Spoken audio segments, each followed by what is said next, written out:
At PBS Books Readers Club, this month we're reading This Is Not About Us, the newest novel by the best-selling author of Isola and Sam, Allegra Goodman. When the youngest of three sisters passes away, a petty dispute over an apple cake, of all things, splits the remaining two apart for over a decade. This family saga travels through marriages and divorces, bat mitzvahs, and college applications as three generations of the Rubenstein family navigate life's losses and celebrations with equal parts humor and heartbreak. If you've had a chance to read This Is Not About Us, tell us what you thought in the chat or the comments. Also, if you've read any of Allegra Goodman's other books, let us know that too. I know for me, Isola was one of my favorite reads last year. I'd love to hear what you think. Joining me today is our resident librarian, Heather Marie Montilla. Hi, Heather. It's so good to see you. Hey, Lauren, it's so great to be back on this show. Thanks for having me. Yes. So what did you think about This Is Not About Us? I loved it. I really enjoyed the book. I lived in New York City for more than 15 years. I spent a lot of time in New England. I know you've spent some time up there too. And so it conjured for me a lot of memories. I'm from a family of musicians. I have a son who's a violinist. I have a sister in my, from growing up, obviously. And so this book is about family. It's about this complex interpersonal relationships, and it's beautifully written. The character development is amazing, and it's about life. And I love the different perspectives, and really how she embodies each person when she's telling this story from their perspective. It was incredible. Yeah, I love how she got into the perspective of the different generations of family and how sometimes they see eye to eye, sometimes they don't. She's writing from the perspective of kids and young adults and also somebody that's older and on their deathbed. And I think having those different perspectives from the people in just one family and how different they are. I think everybody can find somebody in this book that is going to remind them of their own family. And I think that it's just so relatable and so real. Agreed. It's one of those books that I think I'll come back to for a long time. Yeah, and I'm going to share it with a lot of other people too. We'd also love to leave you with some great book recommendations. I know, Heather, you have some good ones too. But first, a reminder that you play a major role in making PBS Books happen. Seriously, we can't do it without you. This and all of your favorite PBS programs rely on donations. You can support this program by contributing a super thanks on YouTube, which directly supports PBS Books. Whether it's $2 or $500, your support makes a huge difference. Okay, so let's dig into some book recommendations. I've got my bag. So of course, May is Jewish American Heritage Month, and we certainly appreciated Allegra Goodman's complex view of a modern Jewish American family.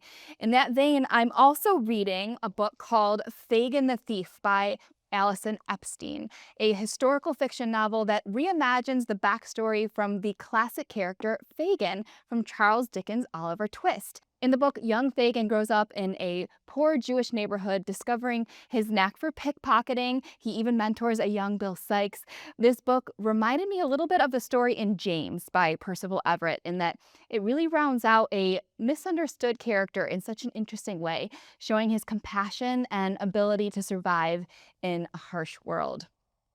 Another great book for Jewish American Heritage Month is this brand new book. It's called Spinning at the Edges, and I just got this book. It's on my TBR list, and it's about this woman, Ruth. One day, she heads out to skate on her lake, only to spot a boy in the distance falling through the ice. She and local county judge Arthur Cantrell witness the fall, and together they save the 16-year-old boy's life. The act for all of them is redemptive, and over the days to come, they help to heal the boy both physically and mentally, and all three find unexpected solace. Ruth even feels able, at long last, to share the story of her life during the Holocaust with her adult daughter. Now, May is also Asian American and Pacific Islander Heritage Month.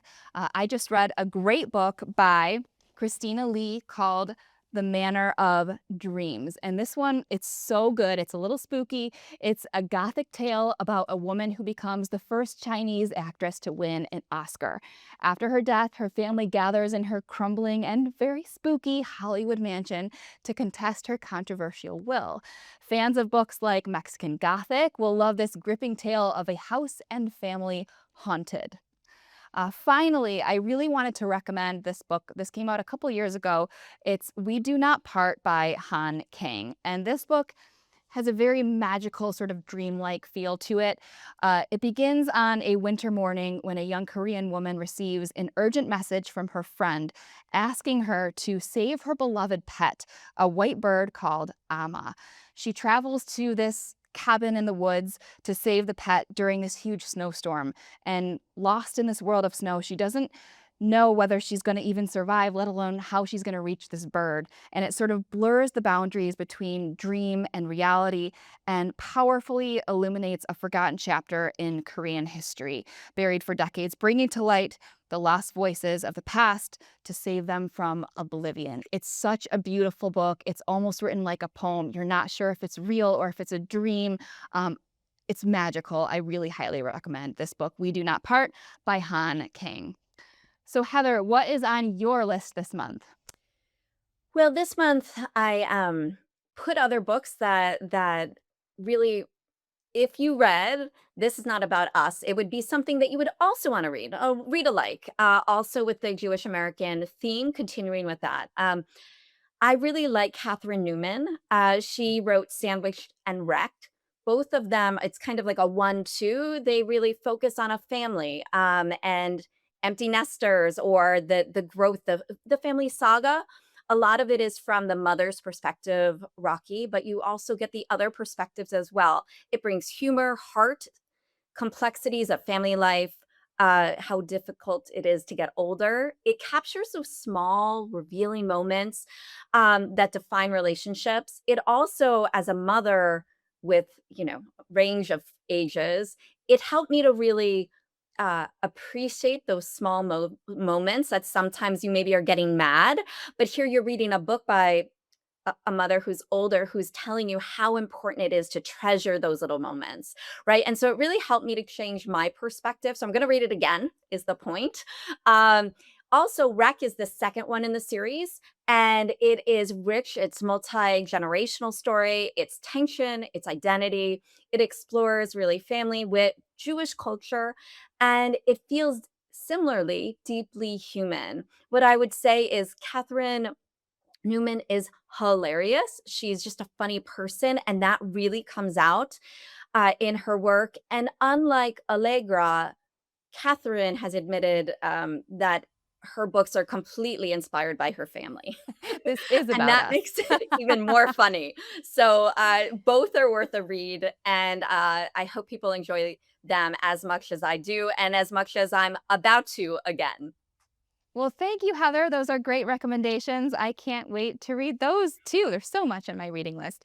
Heather, we're so glad you could join us today. It was great to see you. It was great to see you too. I was so happy to be here. Enjoy reading more.